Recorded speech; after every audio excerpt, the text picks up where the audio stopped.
She laughed in front of everyone, mocking me that her ex was bigger.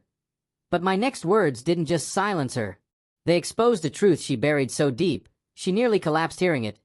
I realized that night how a single sentence, a single laugh, a single moment can destroy a man from the inside out. We were celebrating her birthday, surrounded by her colleagues. People she admired, people she wanted to impress, and people who barely knew me. The candles flickered softly, glasses clinked, conversations floated, and then, from the middle of all that noise, her cruel laughter rose like a blade cutting through my ribs. "My ex was bigger," she said. And the moment those words escaped her lips, every sound in that restaurant faded into a piercing silence that left me frozen. She didn't whisper it. She didn't joke.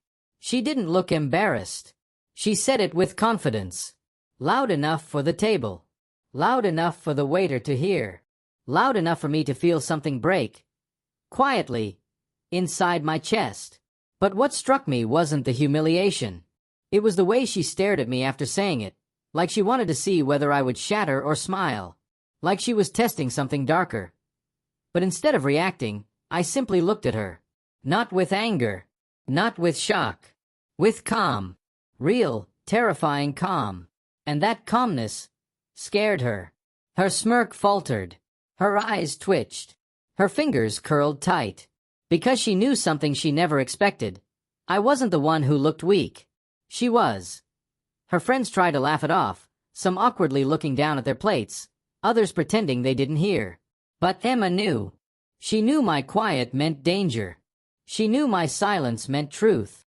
She leaned closer and whispered, "Chris, don't. Not here." I finally spoke. "You started it here," I said softly. "So we'll finish it here. You all think Emma's ex was some hot guy she dated years ago, right?" I said, looking around the table. Emma's breath hitched. Her nails dug into her own palms. Her face turned pale. Because she thought I was about to reveal her past.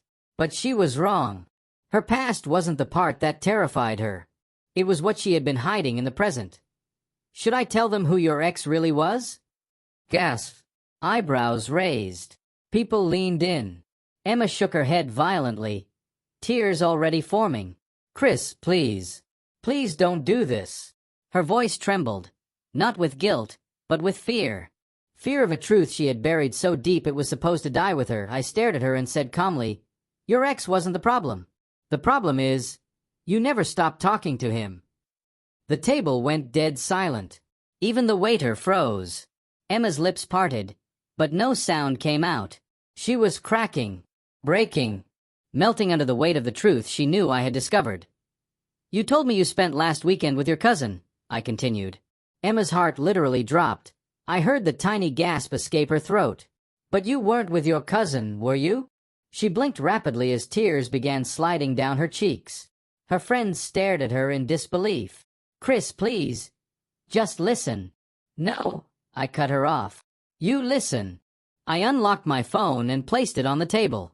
Everyone leaned forward. Emma's entire body shook. "Your ex wasn't just bigger, Emma," I said softly. "He was married. He still is. And you weren't just talking to him." I tapped the screen. "You were meeting him." People gasped. Emma covered her face. But the truth wasn't just cheating. It was darker than infidelity. Darker than humiliation. Darker than anything any of them knew. Because Emma didn't just cheat. She ran back to the person who had once destroyed her. She returned to the man who left her unstable, broken, depressed. The man she had sworn she would never speak to again. I turned the screen toward her and whispered, "Remember the text you received 1 hour before dinner?" Her soul left her body right there. Her breathing collapsed. She whispered, "Chris, how did you?" "I saw it." She blinked as tears poured uncontrollably. "You left your phone on the couch." Her entire world crumbled. And the message said, I looked at her friends. "I miss your voice. And your body. Don't make him suspicious tonight." Screams erupted around the table. Her friends covered their mouths. One girl said, "Emma, what the hell?" Emma sobbed into her shaking hands, whispering, "I made a mistake. I wasn't thinking. I didn't mean." But heartbreak doesn't care about excuses. Pain doesn't wait for explanations. My dignity had been shattered publicly, so I returned the truth publicly. I leaned close and whispered the final blow, the one she prayed I'd never say out loud. Tell them why you laughed tonight. She shook violently. Chris, please, please don't. But I continued. You laughed because he texted you again during dinner. Her friends gasped. Emma buried her face and screamed. And his message said, my voice cracked. You'll always belong to me, no matter who you pretend to love. Emma fell forward, sobbing uncontrollably. People in the restaurant began staring. Her mask shattered into pieces on the table, and the truth she hid finally surfaced. She grabbed my arm desperately. Chris, please, don't leave, please. I'm begging you. I'll do anything. I'm sorry. I looked at her, the woman who once meant everything to me, and all I felt was emptiness. No anger, no hatred, just the quiet death of a love that never stood a chance against her demons. I stood up slowly. Everyone watched. Emma cried harder, reaching for me with trembling hands. But I stepped away. You didn't hurt me tonight, I said softly. You revealed who you truly are.